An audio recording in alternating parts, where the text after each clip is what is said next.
and real estate transactions. I mean, that's the example that everybody loves to give on how can you use blockchain to to make that process smoother, make it go better. Hi, I'm Bet Hochberger, CPA, CGMA. This channel aims to educate you on tax, tech, crypto, and finance related news. Come learn how to grow and keep your wealth. Today, we have the pleasure of having Chris Wade from Bitwave. Little bit of background on Chris. So he has an MBA, all right, smart guy here. He studied at the HULT International School of Business, right? Got his MBA in 2017 and then dove into the world of crypto. All right, so you're not like an OG crypto person, huh? 2017 is still kind of early, but it's not like Right. super Yeah. early. It seems like there's several tiers of people that get into crypto, like people fairly recent. And then there's people that, maybe a handful of years. I've been in the industry since 2017, 2016. And then there's people that have been in a lot longer than I have. Yeah, those are And- like the hardcore originals. Right, right. And it's pretty amazing when you meet one of those, hardcore originals out there, and, you think about, the price of Bitcoin, what it was back in, gosh, like 2009. And, we all have those stories in terms of how we entered the market. And I'd love to, hear how you got into, crypto vet. And you don't need too many accounting professionals that service the market. And Because it sucks. Like as an accountant, it sucks. challenging. It's challenging for sure. And that's the reason why, Bitwave's around is, we try and uncomplicate that process of being able to reconcile, your transactions. And it's one of my favorite things about the job, working with accounting professionals such as yourself. Yeah. No, not many people say their favorite thing is working with accountants. So that's kind of good. There's so many different types of accounting firms out there. Yeah, it's true. It's an international situation that's happening right now, with That's also true. companies and accountants trying to account for digital assets in Europe with IFRS standards, here in the US with GAAP. And it's great to be able to work for a company, Bitwave, where we have technology that can help automate that process. For sure. I mean, how did I get into crypto? It was kind of like a little bit of a perfect storm, right? Which is a little bit obnoxious to say when you live in Florida and we just got hit with a hurricane. But I had a couple clients here and there who were doing crypto stuff for a number of years. And one of the verticals that we work in is we work with tech companies. So when Mayor Suarez, Miami, said he wanted to make Miami the crypto capital of the world, I was like, well, we're already doing like a little bit of crypto work. Let's go all in. So we now, I don't even know how many crypto companies we're working with these days. I would have to go pull up the roster, but even that's changing in like a very brief amount of time. The number of companies using crypto and then how they're using crypto is changing. But Right. That's really how we got into it. Like we do have some people who are just crypto investors, but I prefer more to work on the kind of like tech startup side of Web3 and the people who are building things in Web3. And it just so happens that they use crypto. And it just so happens that it makes my life really complicated as a result, just dealing with the accounting for it. But that's kind of how we got here, right? And I'm never like, no, I'm not going to solve this problem or figure this out for my clients. So that's why we are here and doing what we do. Yep. So many different case uses. We've been seeing a trend of, and this has been going on for a little bit of time, but during these bear cycles, you kind of pick up on trends associated with what's sustainable. Yeah. And we're working with a lot of Gamefi companies right now. There's still, a lot of money going into that space. You have the entertainment industry getting involved. I'm currently calling in from Laguna Beach, Orange County, California, just down here visiting some family, but I live up in Los Angeles. And when I'm out there networking, going to these Web3, association events, conferences, it's great to be able to walk the floor and you see the level of technology with these modern Web3 game companies. Yeah, it's really cool. Is called Shrapnel. And they've incorporated blockchain technology. I think that they're in the process of launching their own token, and they hired like Emmy-winning game developers to build out their video game. Yeah, it's really cool. This is very cool. These developers came from like Halo. I want to say Westworld. That's the game. I think it might have been developed after the Netflix series Westworld, or maybe it was HBO. HBO, yeah, that was a cool show too. Right. Yeah, it was. Yeah, it's I watched a few episodes of that one, but nonetheless, yeah, GameFi is just one of those areas where we're picking up on a lot of activity. Also VCs. One of our clients over here recently was allocated 7 figures worth of XRP from Ripple. Wow. And they're developing a hedge fund. And this is where it gets fun and complicated, because Yes. of course, they're working with legal in terms of the corporate structure. And of course, it's like they have an offshore subsidiary, onshore in the US. But yeah, I'm sure you see the same thing, with companies incorporating blockchain technology, so many different case uses. Yeah. And payments is a big trend right now too. I couldn't help, Yes. when Especially international, right? Yep. Because wires suck and they're expensive. And I don't know if you ever tried to use Western Union. I gave up on that years ago. This is a nightmare. I haven't tried it, but I was working with there's been a lot of positive things happening in life right now. Recently engaged, bought my first house. Congratulations. Thank you. Just closed escrow on Monday this week. And dealing with wire transfers, it's a nightmare. All the due diligence you have to do beforehand, double checking, the account number, the routing number, getting approval from the escrow company, getting approval from the bank, this and that. And with blockchain, yes, you do want to make sure that you do your due diligence as well, but the fees can be a lot less. Could be, yeah. And real estate transactions, I mean, that's the example that everybody loves to give on how can you use blockchain to to make that process smoother, make it go better, right? There's so many steps where it's like, well, if you use blockchain, you could cut out a lot of potentially like insurance issues, right? Title insurance and Right. Yep. stamp taxes, like all these things where it's like, well, do we need to have this if we can just record it in a ledger that is verified and everyone in the whole world can see it and read it and knows exactly what happened? That I think is probably one of the it'll probably be one of the first areas. Well, I guess it depends on how many people you're trying to cut out of the loop there, as far as like hands out into your transaction in real estate. But it seems like an area where there's a lot of people putting a lot of effort into streamlining and using Web3 to make that better. Right. Yeah. It seems like every week right now, we're talking to another company that is incorporating Web3 based AR and AP processes. And the technology out there to enable that type of accounting and process is being developed. And with Bitwave, it's pretty remarkable where we actually have an integration to like QuickBooks and Xero. So you can create your invoice or bill within the general ledger. You don't want to change your process. But if our customer wants to pay in crypto, or maybe they're working with like a vendor that, because of SVB going down, there's, a lot of banks out there having some issues, and that's affecting a lot of companies. Maybe they need to send payments in crypto because their vendor just doesn't have a bank account. So with us, we've been able unbanked. That's the thing, unbanked people. Yeah, it's a big thing. Yeah, it's a way to provide some sustainability.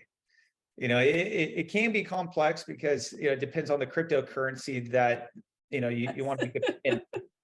You got to account for Forex, because the exchange rate is always changing. But nonetheless, it's happening, and I think change comes slow. But again, this is just another one of those areas through the bear market where we're seeing that sustainability. Yeah, and I think what's kind of nice, like not that anybody likes a market when it turns down, but you're seeing it shake out a lot of the nonsense, right? Because there was a lot of nonsense going on. Like there was a lot of fraud. There's a lot of not really serious things. And then when the market kind of has that like downward force on the prices and the value and all of that, it's really like it shakes out a lot of that stuff and that behavior because it's not worthwhile now, right? When things are on the rise, scams all day long because you're going to take something from someone and the value is going to be even more. But when it's down, they have to find something more lucrative to scam people with. But that's where you're also seeing a lot of innovation and like you're saying, like the sustainability and real utility. I'm still waiting for NFTs to really take off in utility because they should. It makes so much sense. Like the silly, like, you want to put monkeys and boats and birds and things and pictures. Okay, fine.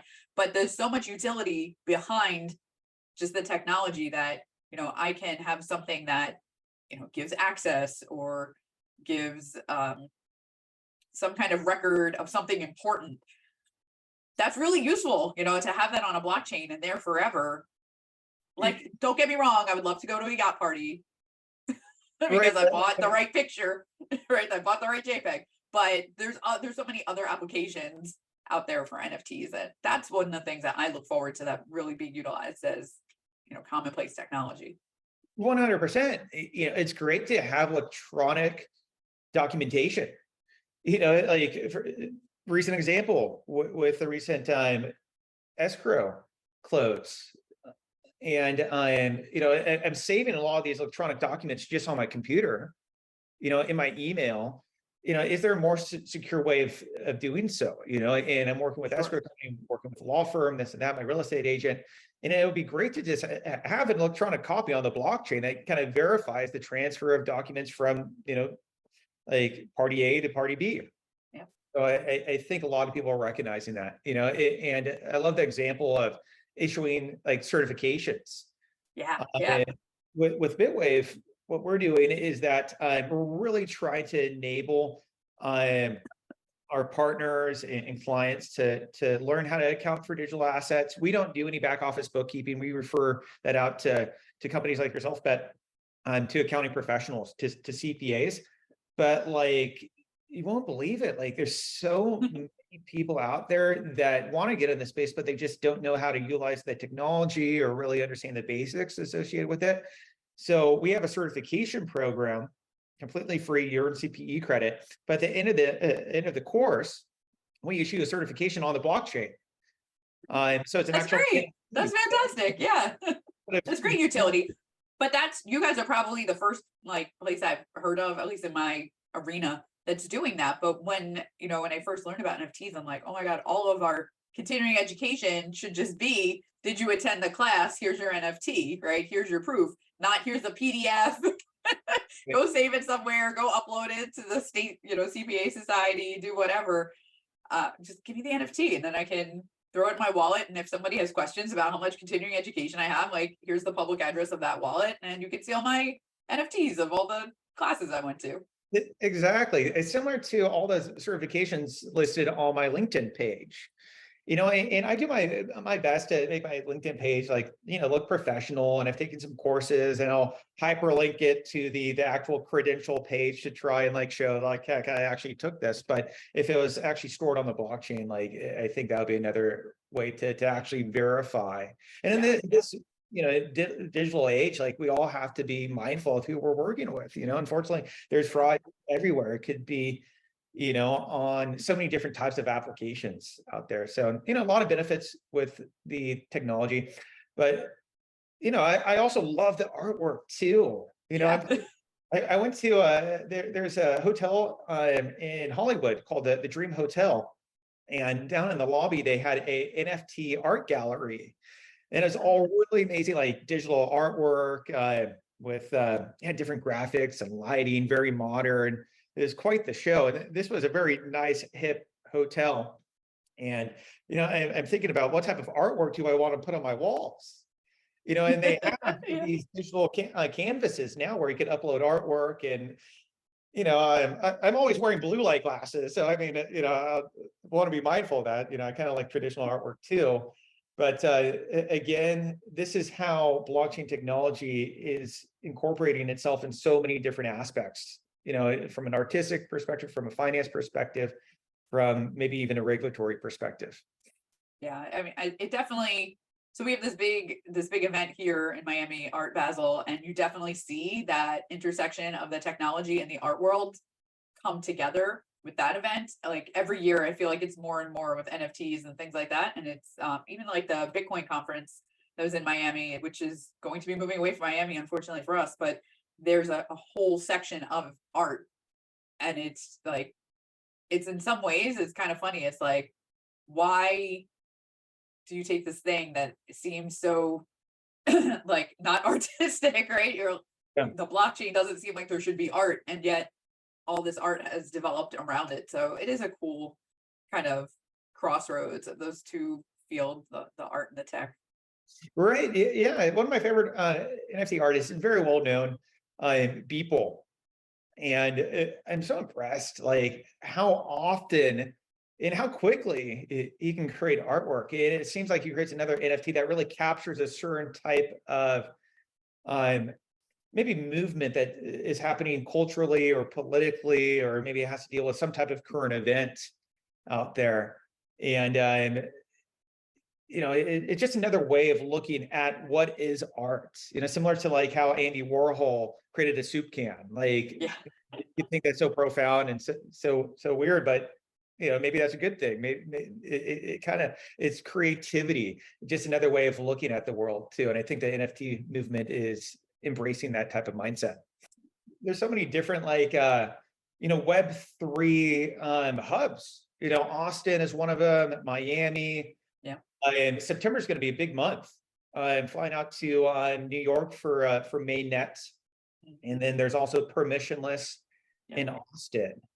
And I think Los Angeles has a Web3 community too. I think it might be more prevalent in Miami, but internationally too. There's we're working with Near. Near is a layer 1 blockchain, and they're hosting a conference in Portugal. I was gonna say Portugal is huge.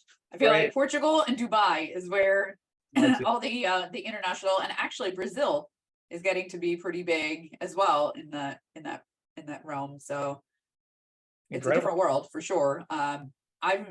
We've always had some international people. I've never had quite the spread of international clients that we currently have right now. And it's a lot is coming from that Dubai and the Portugal aspect of it. South Florida, we get a lot of South America because we're kind of the gateway, right, to Latin America and whatnot. But it's these other areas like Europe and Europe that's not England. We would quite frequently end up with tech companies that needed a U.S. presence, and they would find our way to us to help them with the U.S. piece of it. But now it's like Portugal and more in the Middle East and stuff. It's pretty exciting. It's making the world a lot smaller. That's for sure. Yep. Yeah, we have a call with Atari later today, actually. Atari, like the video game Atari? They're coming back. They actually just launched an NFT project. I think they dropped it on Coinbase NFT. From my understanding, Coinbase has an NFT platform. Yeah, very exciting stuff. And they have a subsidiary in Europe as well as in the US. And you have to have two separate sets of books. Typically, that's what I see. I'm not an accountant, but when I'm talking to accounting professionals, yeah, you have to be able to have separate general ledgers, which means you have to have separate Bitwave accounts or sub ledgers in a way, and it makes it quite interesting, But we're up for the 100%. We love it.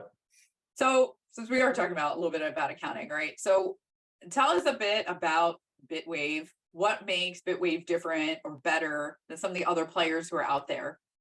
Right. Yep. So Bitwave, we are an enterprise level digital asset accounting and tax software solution. Many of our partners and our clients will consider us a subledger. So we sit in between the blockchain and the general ledger. Something unique to Bitwave, we actually have preferred partnerships that have been vetted and approved by QuickBooks, Xero, NetSuite, and Sage. I think we're the only one that has partners across all of those general ledger software systems. Companies like the fact that we've been around a little bit longer than some other platforms. I think our co-founder started up the company in 2017 or early 2018. I think that's when we secured our first client.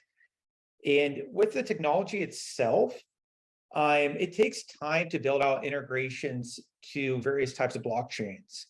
So when you're utilizing Bitwave, what I've heard is that you can see the level of development. Like one of the reasons why we've been able to secure Magic Eden, and that's a NFT marketplace similar to OpenSea on the Solana blockchain, really gets back to being able to capture high volume transactions, micro transactions. We have with that Magic Eden, we had to sync over, I think, 100 million plus historical transactions. So we put processes in place that you just don't see with other platforms, such as rolling up transactions. Wow, that's a big number. Yeah, it's a lot of activity, a lot of like secondary royalty sales being, a lot of fees being earned and generated through that platform. So being able to capture rollups, and then also being able to account for AR and AP processes. We have a lot of clients involved in DeFi activity. Clients that are utilizing their Bitcoin as collateral, and they don't want to sell it, so they'll take it, borrow against it, and maybe get some liquidity that way.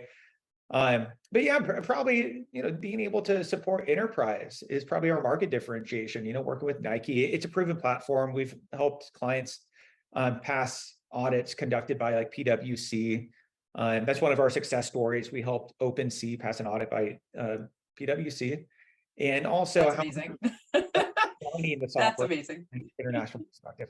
But yeah, it's been quite the experience. Also, our support. We love supporting accounting firms. Like, yay! We need help. We need help with this stuff. It's hard. It's definitely not easy. Like QuickBooks makes accounting look easy for small businesses, right? And most of the time, it's wrong anyway. Like it gives people a false sense of like, I know what I'm doing, I can do this. And then the accounting professionals, we really learn that software, but this stuff is so new and it changes so quickly that we do need a lot of support from the software side of like, just how do we make this work? Like we might know ultimately what it needs to look like, but how do we get from like A to Z with the transactions and get them to the right place and do it the right way? Because there's a lot of, you need to do things the right way when you're dealing with accounting and with taxes. No one wants to pay taxes on things they don't need to pay taxes on, that's for sure. 100%. Like you have to master the software you're using to close out your client's books. You expect it, like if you're hiring an accountant, them to know the general ledger that your clients are utilizing. The same mindset should be applied with the sub ledger. So it's through our training, through our certification course, with being able to have these type of conversations where we're going through your client's transactions with you, showing you how to, apply the appropriate debit and credit and running the gain loss report. And once you master the software, that's where you can add the most amount of value. Like we're seeing clients that has two sets of books, one for GAAP, so they're running like FIFO plus impairment, and then they have a second set of books where it's just for tax, where it's like, all right, maybe we shouldn't run FIFO, but maybe let's run it's known as specific identification, HIFO. Okay. I want to sell the highest cumulative cost basis first, and that's actually going to minimize my reportable gain as well. So you can be strategic with us. We just work based upon our clients and their accountants' requests, and we have the software to enable it. That's awesome. All right, Chris, well, I don't want to keep you here all day. So my final interview question, do you have any unusual hobbies or special funny talents, anything like that you can share with us? Right. Yeah, absolutely. So, growing up in Southern California by the coast, picked up the art and craft and sport of sailing. And basically the way that I learned, I was just thrown on a boat. I was hanging out at a sailing club, and they're like, yeah, you want to go sailing, Chris? I'm like, sure. This is, growth mindset. And they're like, all right, well, you need to be at the dock tomorrow bring a bottle of rum. And by the way, we're not just going to teach you, but it's going to be a race. You're actually going to be in a race. You're going to compete. So because of that, I have the unique ability of knowing how to sail with one hand, because in the other, you always have a cup of rum. Bottle of rum. Oh my God, you're like a pirate. Right. Yeah, I'm afraid so. I'm afraid so. So it's fun. It's a Corinthian sport too. It's great. Some of my favorite people are sailors, and it's always a good day if you're on a boat on the Yes. water. That's my philosophy. That is true. That's awesome. Yeah, sailing is not like one of those things I've ever really done, like maybe once or twice on somebody's boat, but it always looks very exciting. It's a little bit scary also. Yeah, brief moments of intensity. I mean, there's smooth sailing, but next thing you know, if the wind picks up, or if you need to jibe or tack, steer the boat in a different direction, it can be quite hairy. But nonetheless, there's a lot of fun analogies. Like you can operate, a business like how you sail a boat. You need to know like where you're heading, what's your direction, teamwork, being a Yeah. leader, doing due diligence. So it's fun. And yeah, similar to golf, there's somewhat of a community, maybe a yacht club or country club here and there. Yeah. Well, I think you know what to write a book about, that allegory between sailing and business. Sounds Right. good. Yeah. Yeah. Yeah. It's pretty amazing. And it's one of these sports that can really bring the world closer together. There's sailors from all over the world. And I helped a yacht club in Newport Beach create a sailing documentary. For some reason, I got Wow. involved with like the media committee, and we worked with the same videographers for the America's Cup, which is the most Oh. prestigious sailing event in the world. But we had teams from like New Zealand, Australia, from the Oh, UK, wow. throughout the That's United awesome. out there. And yeah, when you get to travel, it's always fun to kind of have a home base, and you get to have the same conversations about sailing. Wow, sailing. That's awesome. All right, Chris. Well, thank you so much. If anybody needs help in the Web3 space, accounting, tax, we're going to be checking out Bitwave to hopefully solve a lot of those accounting headaches. And there are many. There are many. All right, Chris, thank you so much. And we'll see you next time. Sounds good. Talk to you soon. Thank you for sticking around. I hope you learned something new. Please leave a comment, like, and subscribe to my channel if you want to continue improving your tax and financial literacy. Bye.